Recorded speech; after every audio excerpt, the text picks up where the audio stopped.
When I made the decision years ago to drop out of the fast lane of manufacturing engineering and begin homesteading on 27 acres in upstate New York, that was during the 1970s, I had no idea how much the insights that I learned from that experience would directly affect the rest of my life. It took time for me to understand and unpack the insights and wisdom learned from those homesteading days. But today, I deeply value the experience as a time of spiritual birthing for me. Now, at that time, I was designing and selling silver and gold jewelry at local craft shows to earn money. And when we referred to ourselves as dirt poor financially, it was definitely an understatement. We worked from dawn until dark most days, planting and harvesting the food we ate. We cut, split, and stacked upwards of 12 to 14 cord of wood each year for the wood stove. We built a home and a fieldstone barn, plus a lot of outbuildings, and we maintained 4 hives of honeybees and a barn filled with horses, chickens, turkeys, rabbits, milking goats, and of course pigs.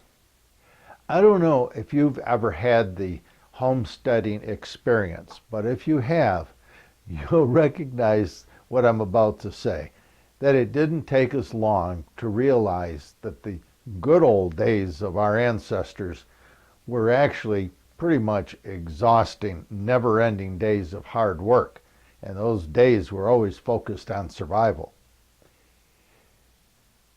But my experience with homesteading is that it was also days filled with the gifts that come with a life so intimately connected to the land.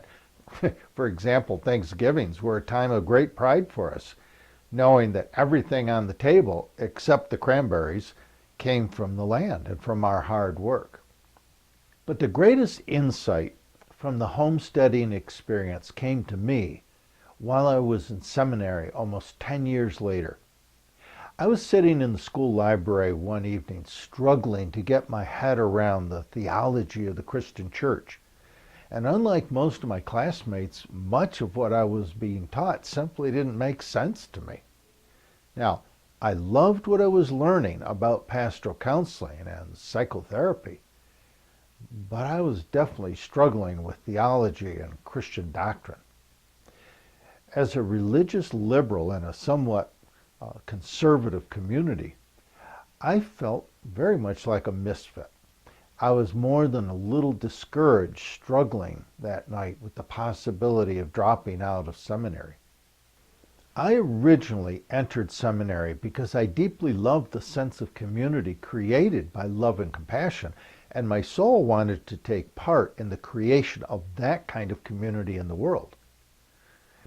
As I walked to my car that evening, I was convinced that my decision to enter seminary had been a mistake. I got to reminiscing on that drive home, about my homesteading days and the difference between a goat's personality and the personalities of sheep. The sheep were always docile, kind of not unlike my more conservative classmates who seemed intent on doing what was kind of expected of them and following the rules, being compliant and openly accepting of church theology and doctrines. They seemed kind of focused on being perfect Christians. Like the sheep from my homesteading days, compliance and obedience seemed to be important values for them. And being right, unfortunately, often seemed more important to them than love and compassion. Now, goats, on the other hand, always explored everything for themselves. Wherever you didn't want a goat to go, it would spend hours figuring out how best to get there. They were exhaustingly curious, playful, and seemed totally focused on embracing life in the present moment. To me, they were the epitome of freedom and independence. The insight I had driving home that night was how much my soul needed to be a goat to discover truths for myself, not blindly accept theological truths secondhand from others. I realized what I was resisting wasn't seminary. It was the expectation that I would be obedient and willing to accept without question the theological assumptions embedded in the Christian theology that I was being taught. By the time I arrived home that night, I knew my soul was meant to journey on the spiritual paths as a goat, called to discover the deeper wisdom made possible by discovering truth for myself, not accepting truth kind of sheep-like and secondhand from others. In that moment, that insight, I knew I was where I needed to be and the spiritual path that I was called to walk. And since that night, I've never looked back.